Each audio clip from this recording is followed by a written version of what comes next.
Hey friends, thanks for joining me today. I'm doing a video on this checklist that I created. This is if you are opening a brand new consignment store. Literally, this is a 4-page checklist on everything that you need to do when opening a consignment store. Now, how did I get all of this together?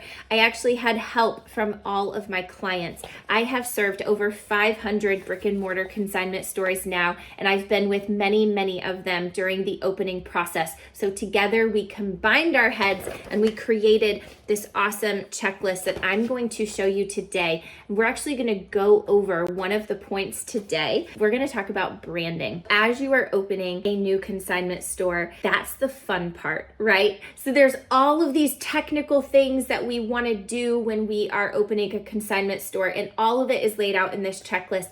But branding is super fun.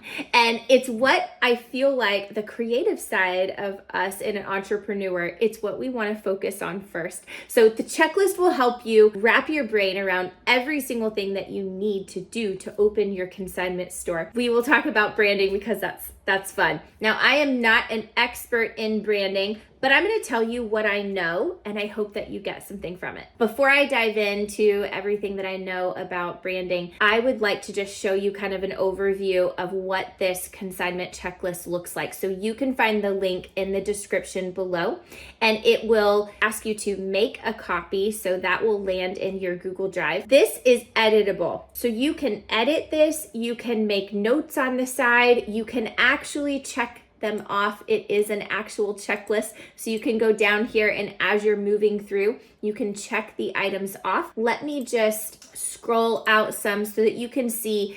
I mean, this checklist is pretty big. There's a lot to do here, but this checklist will not be there to intimidate you, but there as a resource so that you know everything's here, and I can just kind of go down one by one and make sure that I'm not forgetting anything. Because if it's the first time that you've opened a business at all, there's a lot to do. So this is just a great resource for you. So as you'll find, as you go through this resource, you will see training links, and those are to inside Four Corners University. So any checklist item that has a link next to it means that there is either a video training, a post, or a coaching call inside Four Corners University that goes along with that checklist item. So Four Corners University is an amazing resource. I recommend that new consignment stores come in and join about 3 to 4 months before they're ready to get into their space. That's because there's a lot to learn here.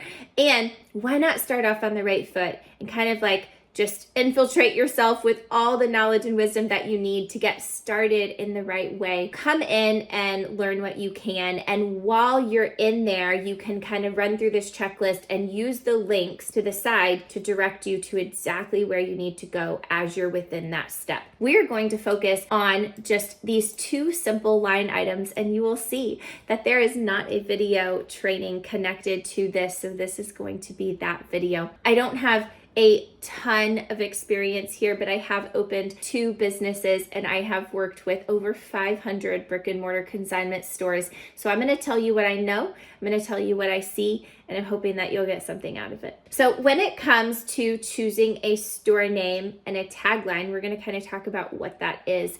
One of the most important things here is to know that when you're choosing a store name, people need to know what kind of store you are based on your store name. This is one of the most important things. That name, the name of your business, is going to be everywhere. You're going to use it in marketing. You're going to say it while answering the phone. You are going to put it on every branding piece of material that you have. You're going to have an overhead store sign. It's literally everywhere. And you want people to know what your business is just by saying the store name. What I find is that people like to get super cute, maybe a little fancy with their store names, or they want to get personal and they want to use like kind of it's almost like using a nickname. I want you to dumb it down just a little bit. So we want you to love your store name, but also think that people need to read your store name and know what you are. The tagline can help with that. So with my children's consignment store, my tagline literally said, children and maternity consignment. So that if there was cases where, in my logo even, I put the two together. So my store name and the tagline, children and maternity consignment, were right there, right next to each other. It was built into the logo, and people started to recognize that that is what it is. So that even if the store name itself didn't give it away, the tagline really just said what it is, okay? I have a really great example of this in my local community. There is a nail salon called Cuvée, and I don't know what Cuvée means. Couldn't tell you, but on their road sign, so when you're like on the highway and you see the outdoor sign, it just says nail salon. Now that is amazing branding, and that's a great way to do your outdoor sign, is to just say what the business is, like what the business does, instead of saying the store name. So if you have a store name that is just like literally Cuvée could be literally anything and we wouldn't know. So instead, putting in there Cuvée Nail Salon would have been a better store name. We need to think about the tagline and really think about not making it fancy. This is not like a spend less, save more kind of situation. This is just tell them what it is. Tell them what you sell so that they know what you do. Let's talk about the branding for just a minute here. What I know about branding is that to make your brand really strong, we want to pick like a color or two, and we want to pick a symbol that we can use in everything. I picked 2 store colors when I was opening my children's consignment store. They happened to be purple and green, and everything was purple and green. Now my main color was purple, and I used green as an accent color. And then I chose stars. Now you could choose a symbol, you could choose an animal, you could choose, there's lots of things, but you want to pick something. You want to pick something that goes along with the colors that just helps really nail in that brand. In this coaching business that I have, I've picked blue and yellow. So blue is my main color and yellow is my accent color, and gears, a symbol of a gear, is my symbol. Now I have a significance and a story behind why I picked gears, and so you might have the same thing. We want to pick those 2 things and just literally that's what it is. People should and will start recognizing your brand just by the color or the symbol or both coming together. And the more that they see it, the more that they will recognize it. People ask me, like business owners ask me all the time, how do you go about picking your brand colors? Well, I worked with a brand specialist to come up with my store colors. And so I went through this process with her, and I'm just going to tell you a gist of how we got to this in the first place.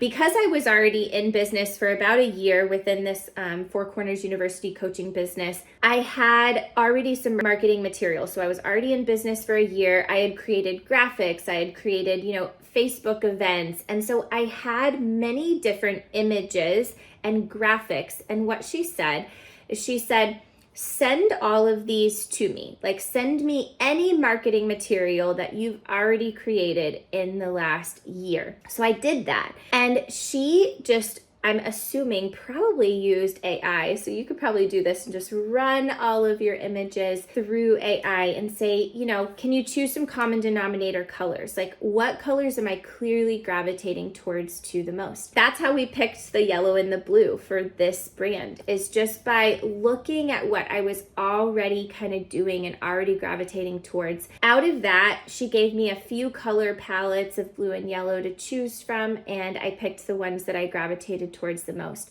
Now, if you have no marketing materials to go off of, be super simple just to go into Canva. So I'm going to show you how to do that. So if I open Canva, I'm going to maybe just type in business card, and I could scroll down and see, like, am I gravitating more towards, some of these like more neutral cards? Do I really like something that's super fun? And you're just kind of looking for patterns of things that grab your attention. So So I would just be scrolling and I would say like, what am I gravitating towards? Am I gravitating towards something neutral? Do I like things that have flowers? Do I like things that have, other symbols?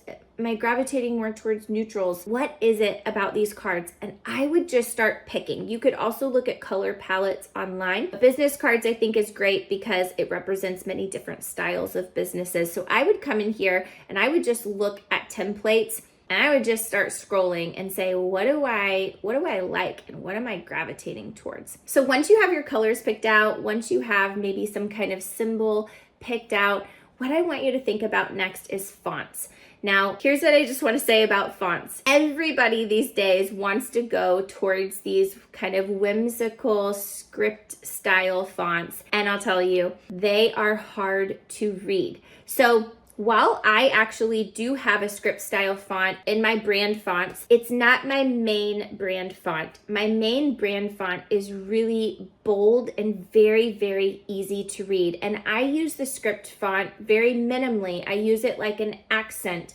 You do have to think that, the more decades go by, the less and less people know how to read cursive. So having a script style font in your logo and in your brand identity doesn't always benefit you. I think that it's great to pick 3 different fonts. You want a title or a header font.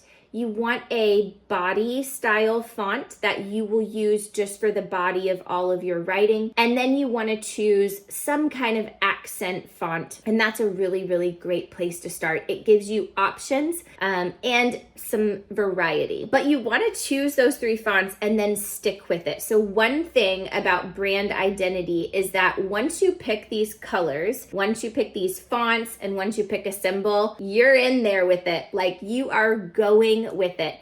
And that does nothing but just make your brand super, super strong. I do want to tell you a story from when I had my children's consignment store. So all of the walls were painted green and then we had purple accents everywhere. And as we went on, purple really became the main store color, but we had purple work shirts, we had purple shopping bags, we had purple pens, but children would call my store the green store. So they would tell their moms they want to go to the green store because the walls were green. And it's crazy that children could see my shopping bags, they could see my pens. I had a mom tell me once I would leave my pens everywhere that I went. So I was at the Walmart customer service counter once in our local town, and as I was signing, I just left a couple pens on the counter, and I had one of my friends messaged me and she said, my son literally recognized your pen before I did.